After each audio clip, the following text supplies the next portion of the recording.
Praise God. Magandang gabi po sa bawat isa.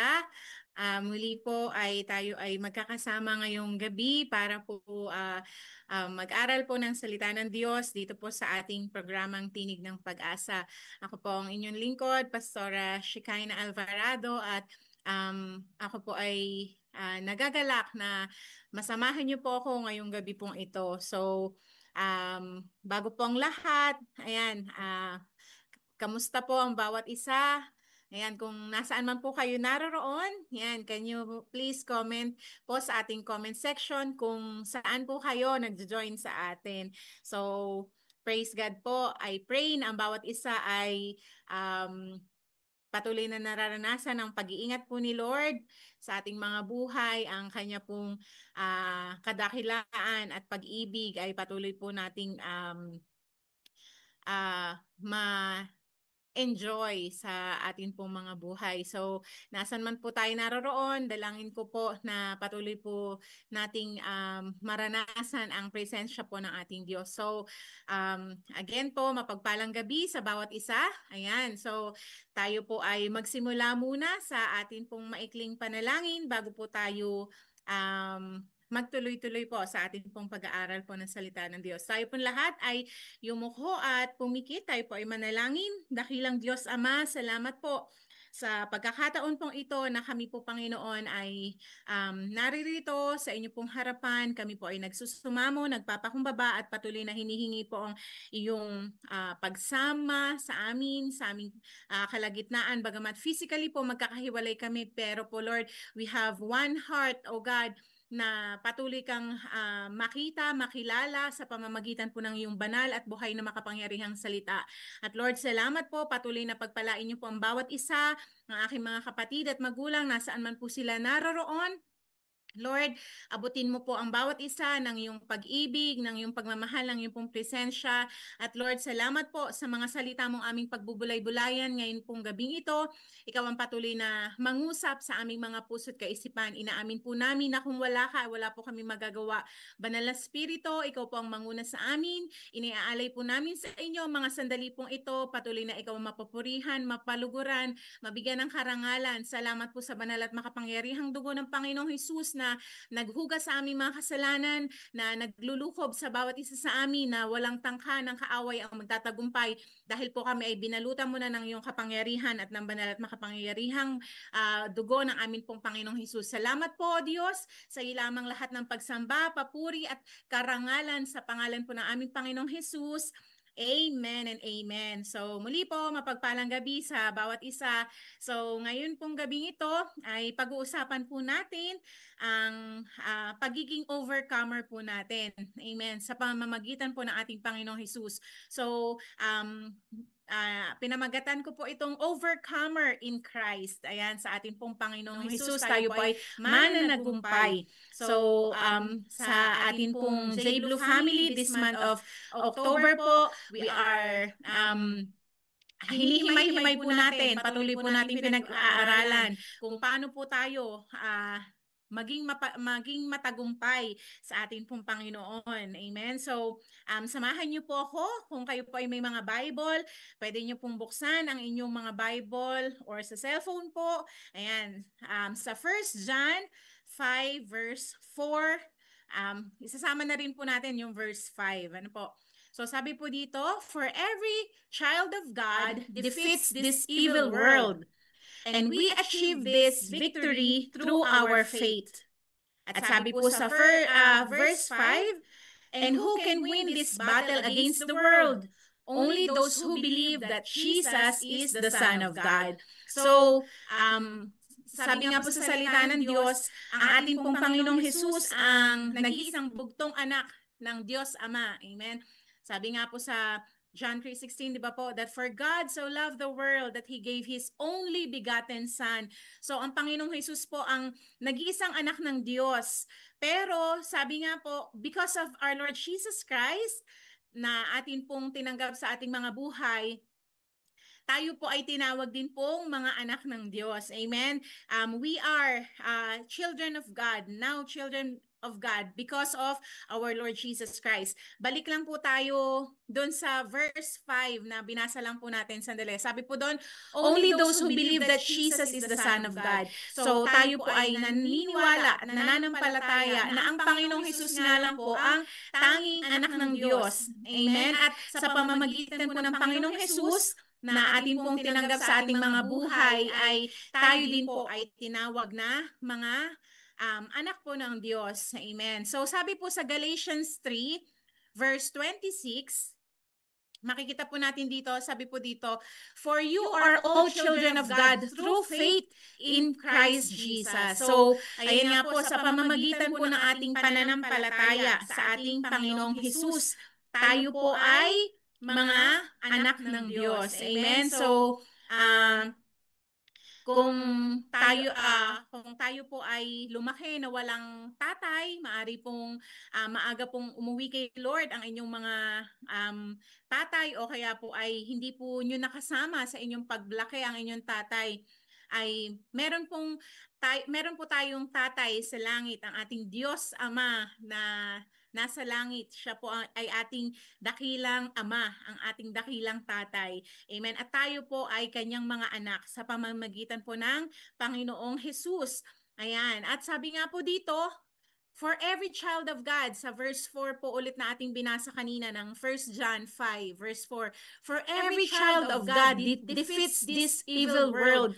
So, kaya po binigyan po natin ng emphasis po muna yung being the child of God. Kaya po tayo po ay mga anak po ng Diyos. Ang sabi po dito, we can defeat this evil world. So sabi nga po, ang mundo ay pasama ng pasama. Nakikita po natin yung mga kabilang nangyayari dito pa lang po sa ating bansang Pilipinas. Marami na pong nangyayari. Pero sabi nga po, we can defeat this evil world. Amen? Because of our Lord Jesus Christ. At sabi nga po na dahil tayo ay anak ng Diyos, ngayon po, sabi po sa Romans 8 verse 14, for all who are led by the Spirit of God are children of God. Ayan, dahil tayo nga po ay mga anak po ng Diyos, ang banal na Espiritu po ang nangunguna sa atin. Amen. Na ang banal na Espiritu po ang magbibigay sa atin ng strategy, ng idea, ng wisdom kung paano po natin mapapagtagumpayan po ang mga challenges, mga suliranin, mga bagay po na dapat nating pagtagumpayan sa mundo pong ito. Amen. And sabi po dun sa, balik lang po ulit tayo sa verse 4, and we achieve this victory through our faith. Matatanggap daw po natin ang natanggap, we achieve this victory. Kumbaga natanggap na po natin ang victory na to sa pamamagitan ng ating pananampalataya sa ating pong Panginoong Hesus, na yun nga pong kumbaga sabi nga po, it's not by our might, it's not by our power, it's not by who we are, but we achieve this victory through our faith in Jesus Christ. Amen? Sa Panginoong Hesus lang po tayo magtatagumpay. Ayan po. So, at sabi nga po ay dahil sa tulong po ng banal na Espiritu. So, gusto ko lang pong basahin natin. Ito po ay nadagdag lang actually dahil kanina po bigla lang pong binigay po ni Lord ito sa akin. Sa Bible po, merong dalawang magkapatid na sabi nga po ay sila ay mga anak. Pero tignan po natin ano yung naging kumbaga respond ng bawat isa sa kanila. Sabi nga po, bakit po ba mahalaga na ma-embrace natin ang pagiging anak ng Diyos? Dahil sabi nga po, di ba, for every child of God defeats this evil world. Kung hindi po natin tatanggapin na tayo po ay anak ng Diyos, di ba po, hindi natin lalakaran ang pagiging anak ng Diyos. Naalala ko lang po, nung kami po ay maliliit pa pong magkakapatid at hindi po kami sumusunod agad sa inuutos po sa amin na ni mama po na aming magulang, ay minsan po maririnig namin sa kanya, maghanap na kayo ng ibang mama nyo, hindi nyo naman ako sinusunod. Para kumbaga, ang ano po is, yung obedience po kasi natin, kumbaga, it shows that we love, we respect our parents. Kumbaga sa Panginoon din po, sabi nga po, di ba, na mapapakita po natin yung pagiging anak natin sa Diyos, sa atin pong pagsunod sa Kanya, sa atin pong paglakad ng may pagpapakumbaba, ng may pagpapasakop, may pagsunod sa atin pong Diyos. Amen? Kasi yun nga po yung kumbaga ang dapat gawin ng isang anak. Tama po ba? Kaya nga po sabi po sa Ephesians, di ba po, 6 verse 1, na children, obey your parents in the Lord. So, tayo po ay kailangang sumunod bilang mga anak. Kaya nga po sabi po dito sa verse 4 ng 1 John 5 na lahat daw po ng anak ng Diyos defeats this evil world. Hindi po natin madidefeat ang evil world na to kung we will walk on our own, na hindi po natin susundin ang Diyos, hindi po natin gagawin ang kalooban niya. Ito po yung sinasabi ko po sa inyo na yung pong magkapatid na baka po most of us ay alam na itong story na to, yung pong prodigal son sa Luke 15 verse 11 onwards. Ayan po, basahin lang po natin.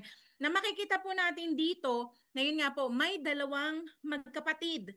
Ayan po, so Tagalog po ang aking Bible na babasahin, pero pwede niyo po akong sabayan sa inyong pong mga Bible. Sabi po dito sa Lucas 15 or Luke 15 verse 11, sinabi pa ni Jesus, may isang tao na may dalawang anak na lalaki. Ayan po.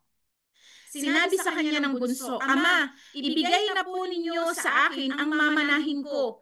At hinati nga ng ama ang kanyang ari-arian. Pagkalipas ng ilang araw, ipinagbili ng bunso ang kanyang bahagi at nagpunta sa malayong lupain. Nilustay niya roon sa mga bisyo ang lahat niyang kayamanan. Nang maubos na ito, nagkaroon ng matinding taggutom sa lupaing iyon. Kaya siya ay nagsimulang maghirap. Namasukan siya sa isang taga roon na siya ay pinagtrabaho nito sa isang babuyan. Sa tindi ng kanyang gutom at dahil sa wala namang nagbibigay sa kanya ng pagkain, halos kainin na niya ang mga pinagbalatan ng mga bungang kahoy na pinapakain sa mga baboy. Ngunit napag-isip-isip niya ang kanyang ginawa at sinabi niya sa sarili, labis-labis ang pagkain ng mga alila sa aking ama, ng alila ng aking ama. Samantalang ako'y namamatay dito sa gutom. Babalik ako sa aking ama at sasabihin ko sa kanya, Ama, nagkasala po ako sa Diyos at sa inyo. Hindi na po ako karapat-dapat na tawagin anak ninyo, ibilang na lamang ninyo ako sa inyong mga alila. Ayan, tayo po ay sumandali pong huminto dito. Ayan nga po, yung isa pong anak na bunso ay sabi nga po ay kinuha niya agad yung kanya pong mana sa kanya pong ama. Di ba po na yun nga pong binasa natin. At nung ito po ay napagbili niya, maaari pong napakarami niyang naging salapi during that time. Pero sabi nga po, inubos niya po ito sa lahat, sa bisyo, kumbaga nilustay niya lahat ng kanya pong kayamanang natanggap mula sa kanyang ama. At sabi nga po ay dumating na po sa punto na nagutom siya, na yun nga po, namasukan na lang siya, nagtrabaho siya, na ultimo po yung pagkain ng baboy, yun na po yung kinakain niya. Ano po ba ang kumbaga relation po nito sa atin pong pinag-uusapan? Dahil medyo binibigyan po natin ng emphasis po dito yung being the child of God, na sabi nga po na kailangan maintindihan po natin sino po ba tayo sa harap ng Diyos, na dahil sabi nga po, ang mga magtatagumpay po ay yung mga anak ng Diyos sa pamamagitan ng pananampalataya sa ating pong Panginoong Hesus. Na sabi nga po ay we have to not only know that we are the child of God, but we should also act as one. Amen? Kasi iba po yung alam lang natin, pero iba din po yung alam na natin at nilalakaran po natin. Amen. So, ito pong anak po na to, balik lang po tayo dun sa prodigal son. Siya po ay anak talaga dahil kumbaga lumaki po siya sa kanyang tatay, di ba po? Pero ano pong ginawa niya, di ba po? Kumbaga siya po mismo tinanggal niya yung pagiging anak niya. Na sabi nga po, alam niyo po ba isang katotohanan sa labas po or pag po tayo ay wala sa Panginoong Hesus o hindi po hindi po natin tinanggap ang Panginoong Hesus sa buhay natin or hindi natin nilalakaran ang kalooban po ng Panginoong Hesus, we will become defeated. Tayo po ang, kumbaga, hindi tayo magiging overcomer. Tayo po ay magiging talunan. Katulad po ng anak po ito na bunso, yung nga pong kumuha ng kanyang kayamanan. Although siya po ay anak, pero lumabas po siya sa covering ng kanyang tatay. Di ba po, kinuha niya lahat ng kanyang kayamanan at yun nga po, ginawa niya lahat ng kanyang kagustuhan hanggang sa dumating na po sa point na unti-unti po ay nadidefeat na po siya sa kanyang buhay. Unti-unti po ay nawawala na lahat sa kanya ng ari-arian na meron po siya. At hanggang sa dumating nga po sa point na, sabi nga po, yung pinakamababang estado na ng buhay niya, na ultimo pagkain ng baboy ay kinakain po niya. Di ba po na kumbaga, minsan po, kumbaga, maari pong meron sa atin, ngayong gabi pong ito na alam mo na anak ka na, pero lumabas ka sa covering ng iyong tatay, ng ating Diyos Ama sa Langit. At ginawa po natin yung gusto ginawa niyo po yung gusto niyo. Lumabas po kayo sa, kumbaga sa covering ng ating pong dakilang Diyos. 'Di ba po? At sabi nga po dun sa kwento po nung bata po na yon, nung lalaki po na yon, 'di ba po? Nakita po natin na talagang he was defeated sa kanya pong naging buhay dahil nawala po lahat sa kanya.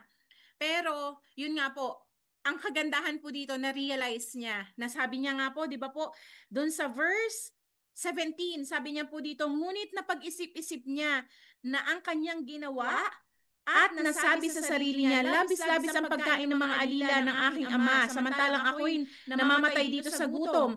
Babalik ako sa aking ama at sasabihin ko sa kanya, Ama, nagkasala po ako sa Diyos at sa inyo. Kumbaga nakita po natin sa story po na to na nagkaroon po siya ng realization na nagkamali po siya, nagkasala po siya. Alam niyo po ba, isang katotohanan na pag wala po tayo sa Diyos, kahit anong gawin po natin sa buhay na to, we will always be defeated. Kahit sabihin po natin na lahat ng kayamanan, lahat ng, sa mundong ibabaw na to, makuha po natin. And yet, pag wala po tayo sa ating Diyos, pag wala po ang Panginoong Hesus sa buhay natin, wala po ang Banal na Espiritu sa buhay natin, dadating po sa point na magiging defeated tayo. Pero ang kagandahan nga po dito sa lalaki pong ito ay nagkaroon po siya ng realization at yun nga po, siya po mismo sinabi niya sa sarili niya na nagkasala siya at sasabihin niya nga po sa kanyang ama, Ama, nagkasala po ako sa Diyos at sa inyo. So, maari pong, yun nga po, before alam mo na anak ka ng Diyos pero umalis ka sa Panginoon, alam niyo po ba isang katotohanan, hindi po nawala yung pagiging anak ng Diyos sa bawat isa. Kumbaga, maari pong umalis ka sa Panginoon, maari pong nag-backslide ka, maari pong ginawa mo yung gusto mo. Alam niyo po ba, ang Panginoon po, katulad po nung ama din dito sa atin pong binabasa na ito, you can read it at your home po, ang mga sumusunod na talata na to, naghintay po yung ama sa kanya. So alam niyo po ba na tayo din po, pag po tayo ay umalis sa Panginoon, sabi nga po, hanggat hindi pa po huli ang lahat, there is always a chance to come back to our God. Amen. And our Heavenly Father is just waiting for each and every one, yung mga prodigal son na bumalik po sa kanyang piling, sa atin pong Diyos Ama. Dahil sabi nga po, sa pamamagitan po ng ating Panginoong Hesus lang tayo magtatagumpay. Amen. Sa buhay po na to, sabi nga po, kumbaga walang nabuhay po sa mundong ibabaw na to na hindi nagkaroon ng problema, hindi nagkaroon ng suliranin, hindi nagkaroon ng mga challenges sa buhay. Lahat po, 'di ba? Ang bata pa nga lang po, yung mga babies, 'di ba po? Kahit nasabihin natin na wala pa po sila sa talagang yung kumbaga yung kaunawaan talaga na maunawaan ng mga lahat ng bagay. Pero po, yung the moment na magta-try na po silang maglakad, it's a challenge for them. 'Di ba po? Yung magta-try pa lang po silang magsalita, yung mga babies po, 'di ba? It's a challenge for them. Kumbaga sabi nga po, simula bata hanggang sa atin pong bago tayo lagutan ng hininga sa mundong ibabaw po na to, hindi po mawawala yung challenges, hindi mawawala yung mga trials, testings, troubles, lahat na po ng kumbaga, meron at meron tayong kakaharapin. Pero ang kagandahan po, meron po tayong assurance na sa atin pong Panginoong Hesus, we can be an overcomer. Pag sinabi po kasing overcomer, kumbaga may nalampasan po tayo na challenges, pagsubok, 'di ba po? Sabi nga po si si Manny Pacquiao, 'di ba po? Kumbaga nagkaroon po siya ng ng title na yun nga po yung world record sa po sa larangan ng boxing, 'di ba? Dahil po napagtagumpayan niya po, na overcome niya lahat ng naging kalaban niya. So, tayo rin po, kumbaga masasabi po natin, matatawag tayong overcomer pag nalampasan po natin yung mga challenges na yon, na mga pagsubok, mga suliranin na atin pong kinakaharap. Hindi po mas tatawag na, na overcomer ang isang tao pag po lagi siyang nagki-quit, 'di ba? Pag lagi siyang umaayaw, pag lagi siyang magba-back to uh, kumbaga parang kunwari po, may pagsubok siya sa daanan nito, kakaliwa na lang siya kasi ayaw niyang kaharapin yon. At pag may nakita na naman siyang pagsubok or challenge or testing, liliko na naman siya para lang po iwasan. Pag po ganun pong mindset natin, hindi po tayo matatawag na overcomer. Amen. Pero sabi nga po sa Panginoong Hesus, ang Panginoong Hesus po, kumbaga siya lang po, sabi nga po 'di ba, doon po sa sa atin pong binasa sa John 5 verse 5. And who can win this battle against the world? Sino daw po ba ang makakapagtagumpay sa mga battle, sa mga challenges, sa mga pagsubok sa mundo pong ito? Sabi po dito, only those who believe that Jesus is the Son of God. Sa mga naniniwala at nananampalataya na ang Panginoong Hesus ang Diyos, ay anak ng Diyos. Amen? So, let's believe. Alam niyo po, di ba po, sabi po sa salita ng Diyos, if we will confess that Jesus Christ is Lord, di ba po, we and our family, or we and our household will be saved. Alam niyo po, nung parang sa context po natin ngayon, sa panahon natin, ang dali pong sabihin po, na Jesus is Lord, Jesus is my God. Pero alam niyo po ba, nung panahon po nila, pag sinabi po nila yon, pag po binanggit nila na ang Panginoong Hesus ang kanilang Diyos, alam niyo po ang kapalit nito, ang kanila pong buhay. Pwede po silang patayin ng mga Roman soldiers during that time. Dahil ang lahat po na nananampalataya sa Panginoong Hesus ay pinipersecute po nila, pinapatay nila, at talaga pong gusto nilang mabura lahat ng mga taong naniniwala at nananampalataya sa Panginoong Hesus. Kaya po, sa panahon po natin ngayon, yun nga po, nabalitaan niyo po ba na sa Nigeria, nagkaroon ng, kumbaga, massive massacre, ang dami, meron parang more than, I think 50 or more than pa po, na talagang sunod-sunod po yung kabaong na nililibing nila. Nito lang pong nakaraan na yun nga po, yung mga Christian believers po doon ay mga pinagpapatay po. Na yun nga po, kumbaga sa atin po dito sa Pilipinas, we are so blessed that our nation is very open pagdating po sa, yun nga po, kumbaga, pagpapahayag ng ating pananampalataya sa Panginoong Hesus. Pero alam niyo po ba, hindi lang po dapat natin inihahayag ang ating pananampalataya, pero ito po ay nilalakaran po natin. Yun nga po, as a children of God, as believers of our Lord Jesus Christ, sabi nga po, ay lakaran po natin ang pagiging anak po ng Diyos. Amen? Na sabi nga po,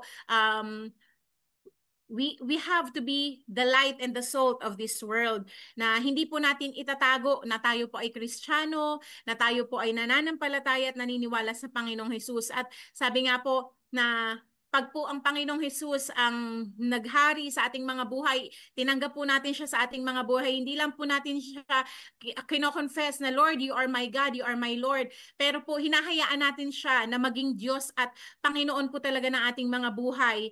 Sabi nga po, yung binasa po natin kanina sa Romans 8:14, we will be led by the Holy Spirit. Amen? Ituturo niya po sa atin ano yung dapat nating mga gawin. Na kung meron po tayong, kung dapat po ba tayo na magpakumbaba, humingi ng tawad, o magpatawad sa mga taong nagkasala sa atin. Yes, kung sa sarili po natin, that's mahirap yon, di ba? Kasi ang mentality po ng tao, nasabi nga po, pag binato ka ng tinapay, ang mentality po ng tao, gagante, di ba po? Babatuhin din daw po ng tinapay na may garapon sa loob para mas masakit. Pero hindi po 'yun. Ang sabi po, di ba, kumbaga, pag binato ka ng I mean pag binato ka ng bato, sabi nga po, batuhin mo ng tinapay. Kumbaga, hindi po we cannot overcome evil by evil. Amen. Kumbaga, sa Panginoon po, the Lord will teach us, the Holy Spirit will teach us on how to be an overcomer into this life. Amen. In all aspects of our lives, na sabi nga po, hindi lang sa spiritual, even sa natural po, sa mga nangyayari sa atin pong daily lives.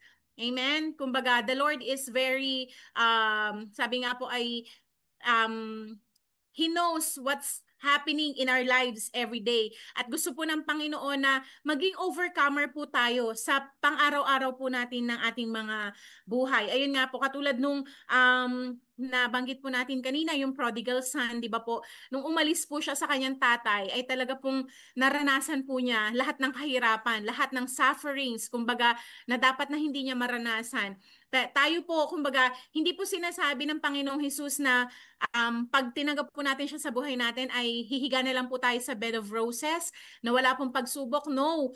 Ito nga po, di ba, sabi nga po na niya sa John 16 verse 13, I have told you all this so that you may have peace in me. Tayo daw po ay magkaroon ng kapayapaan sa ating Panginoong Hesus. Sabi niya nga po, here on earth, you will have many trials and sorrows.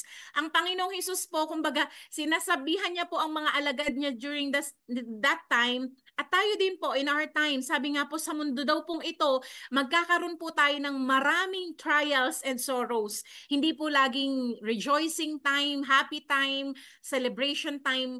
Hindi po laging ganun. Meron at meron po tayong mga trials, sorrows, testing, problems.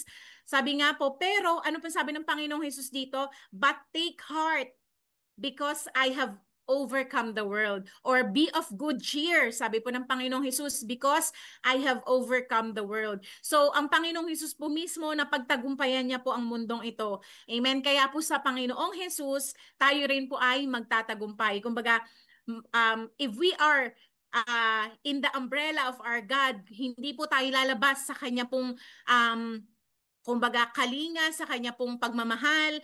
Katulad po nung ginawa ng prodigal son na yon, hindi po, yes, maari pong madapa tayo, masaktan tayo, kasama po yan sa buhay. Lumuha po tayo, malungkot tayo, pero sabi nga po sa salita ng Diyos, He will turn our mourning into dancing. He will, sabi nga po, yung pong, even though the sorrow may last for a night, but His joy comes in the morning. Kumbaga, lagi pong may pag-asa, lagi po, kumbaga, meron pong pinakikita ang Panginoon na we can overcome. Ayun nga po, sa atin pong Panginoong Hesus. Kaya po, kung meron po sa atin ngayong gabi pong ito na parang katulad ka ng prodigal son, na ikaw ay lumabas sa covering ng Panginoon. Nais lang po ng Panginoon na tayo ay bumalik sa Kanya. Amen. His arms are wide open to welcome His children back, yung mga prodigal sons. At sabi nga po ay, nadapaman po tayo, may mga pagkakamali na nagawa, pero sabi nga po, sa atin pong pagpapakumbaba sa Panginoon, sa atin pong paghingi ng tawad sa Kanya, katulad po nung ginawa ng lalaki po na to, di ba? Nasabi niya nga po, sasabihin niya sa kanyang ama na siya daw po ay nagkasala sa Diyos at sa kanya pong ama. So, kumbaga, bumalik po siya. Amen? At, kumbaga, kung mababasa po natin ito, pagdating niya, di ba po, niyaka po siya ng kanyang ama at sinuotan ng singsing, ng balabal, di ba po, kumbaga, sinelebrate po siya. At yun nga po, we know na pag tayo po ay nasa Panginoon, nasa kalinga ng ating Diyos Ama, yun nga po, lagi po tayong magtatagumpay sa buhay pong ito. Amen. Lagi po tayong bibigyan ng kakayanan ng Diyos na mapagtagumpayan lahat po ng mga, sabi nga po, mga trials, mga sorrows sa buhay pong ito. At sabi nga po ng Panginoong Hesus, be of good cheer or take heart. Wag daw po tayong malumbay, wag po tayong mawala ng pag-asa, wag po tayong kumbaga huminto. Pwede pong magpahinga pero wag hihinto. Dapat kumbaga, kung dumating man po sa isip nyo is na minsan gusto mo nang magpakamatay, gusto mo nang mawala sa sobrang dami ng pag-asa, kapatid, magulang, alam ko po gusto sabihin sa inyo ng Panginoon ngayong gabi pong ito, sa atin pong Panginoong Hesus, may pag-asa sa kanya po ay laging may katagumpayan. Kumbaga, meron po laging way ang Panginoong Hesus. Sabi nga po sa salita ng Diyos, even if there is no way, God can make a way. Amen? God can make you victorious. God can make you triumphant. Kung minsan po ay nadapa kayo, kung minsan po ay parang sa tingin nyo po ay wala na, kumbaga parang dead end na, wala, ang kasagutan na lang ay kitilin ko yung buhay ko. Ayun po ay kasinungalingan ng kaaway. Wag po natin itong pakinggan dahil sabi nga po sa Panginoong Hesus, lagi po siyang may kasagutan. Lagi pong may dakilang bagay na ipararanas, ipapakita po ang dakilang Diyos. Tayo lang po ay magpakumbaba sa Kanya, tayo lang po ay totohanang magtiwala at ibigay. Sabi nga po, i-cast down po natin sa Panginoon, ano man po yung mga burdens natin, ano man yung mga nararamdaman natin. And sabi nga po, let's learn from Him, for His yoke is easy and His burden is light. Ang nais po ng Panginoon na, yun nga po, hindi po natin siya maging last option. Amen? Hindi po na parang pag may nararanasan tayo, gagawa po muna tayo ng mga kapamaraanan natin. And then pag talagang walang-wala na, tsaka lang po tayo, Lord, tulungan niyo po ako. Hindi po, dapat po, pag po may nangyayari sa buhay natin, una po nating tawagan, Lord, si Lord po sa ating mga buhay. Amen? Siya po yung una nating sumbungan kung tayo po ay nalulungkot. Siya po yung una nating kumbaga hinga ng tulong, ng wisdom, ng direction, dahil sabi nga po ay katulad po ng sinabi po sa Proverbs 3 verse 5 and 6 na pag tayo po ay buong pusong nagtiwala sa Panginoon, di ba po? Trust in the Lord with all your heart and lean not on your own understanding. Hindi po tayo mananangan sa sarili nating karunungan, kaalaman, kakayanan, kalakasan. Sabi nga po, in all our ways, let's acknowledge Him. Pag po in-acknowledge natin ang ating Panginoon sa ating buhay, sabi nga po, dun sa salita niya, He will direct our path. He will guide us, lead us to the right direction, to the right, kumbaga ano po yung dapat nating maging action, or ano yung sasabihin natin, ano yung gagawin natin. And surely, sabi nga po ay mapagtatagumpayan po natin anuman po ang mga kinahaharap po natin, at we can overcome everything sa buhay pong ito, amen, because of our Lord Jesus Christ, because of His grace and His mercy, at sa tulong po ng Banal na Espiritu. Kaya po, sa gabi pong ito, yun nga po, ito po yung huling verse na naisin ko nga pong iwan sa inyo, na pag nga po tayo ay parang nawawala ng pag-asa, i-meditate po natin tong John 16 verse 33, na sabi po ng Panginoong Hesus, wag po tayo mawala ng pag-asa. Sabi nga po dito, take heart, be of good cheer. Ang Panginoong Hesus po mismo, na overcome niya ang mundong ito. He overcome the world. I have overcome the world, sabi po ng Panginoon. Kaya po, sa gabi pong ito I just want to encourage every one of us na sa Panginoon po, lagi tayong mananagumpay. Amen? Lagi po tayong may pag-asa. Lagi po tayong kumbaga, may hope.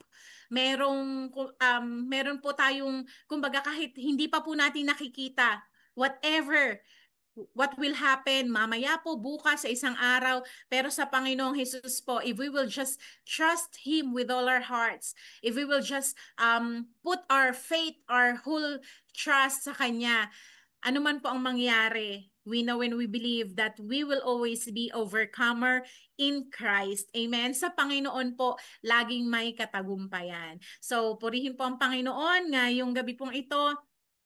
Tayo po ay manalangin, at nawa po ay ang Panginoon po ang nangusap sa puso ng bawat isa. So tayo po ay manalangin ngayong gabi pong ito. Dakilang Diyos Ama, salamat po na tunay nga na Ikaw po ang aming Diyos Ama na nandyan sa langit, na gayon na lang kumakalinga sa bawat isa. Lord, dalangin ko po sino man ang nangangailangan ng comfort, ng strength, Lord, ng wisdom, Nananampalataya po kami, O God, that as we put our complete hope and trust on you, at Lord, we believe on our Lord Jesus Christ that you are the Son of God. Lord, kami po ay tinawag mo na mga anak mo, O God, at tulungan niyo po kami, Panginoon, na lakaran, Lord, ang layunin mo at kalooban mo sa bawat isa sa amin na lumakad po kaming mananagumpay sa mundong ibabaw pong ito dahil po sa aming Panginoong Hesus at sa pagsama po sa amin ng banal na Espiritu. Lord, sino man, Panginoon, ang nasa aming kalagitnaan na, Lord, nangangailangan ng kalakasan, O God, ng kapayapaan, Lord, idantayin niyo po, Panginoon, ang iyo pong mapagpalang kamay sa kanila pong mga buhay, sa mga nangungulila, O God. Lord, yakapin niyo po sila, O God, ng iyong pong presensya, O God. At Lord, salamat na anuman po ang kinahaharap nila, O God. Lord, sa mga pagkakataon pong ito, anumang pagsubok, anumang challenges, salamat, Lord, dahil sa inyo po, may katiyakan kami na kami po ay pagtatagumpayin niyo. Kami po ay may kasiguraduhan, Panginoon, na Lord, na malalampasan po namin anumang challenges, anumang pagsubok, anumang sorrows,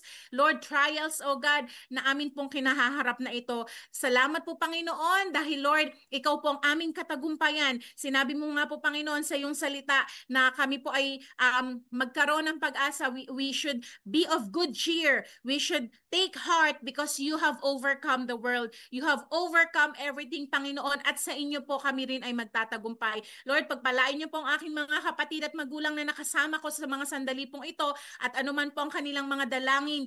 Alam ko po, O Diyos, na ang inyo pong mga tenga ay bukas sa kanila at makita mo po ang pananampalataya sa bawat isa sa amin, O God, at makakilos ang banal na Espiritu, ang iyong kapangyarihan sa buhay po ng bawat isa. Salamat po, dakilang Diyos Ama. Salamat po, banal na Espiritu. Salamat po, Panginoong Jesus. Sa iyo lamang lahat ng papuri, pagsamba at pagdakila. Ito pong aming dalangin sa pangalan ng aming Panginoong Jesus. Amen and amen. Praise God. Salamat po sa bawat isa na nakasama po natin ngayong gabi pong ito sa ating pong programa pong ito na Tinig ng Pag-asa. Sa Panginoong Hesus po, laging may pag-asa. Amen. So, we're inviting everyone din po. Ayan. So, magkakaroon po tayo ng new segment po ng ating Speak Life. So, kami po ay samahan nyo rin po yan sa darating pong Monday at alam po natin na patuloy na kikilos po ang Panginoon sa buhay po ng bawat isa. So, mapagpalang gabi po. Salamat po sa ating dakilang Diyos at patuloy po niyang pagpalain at ingatan ang buhay po ng bawat isa. Sa Diyos lamang po lahat ng papuri at pagsamba. Amen.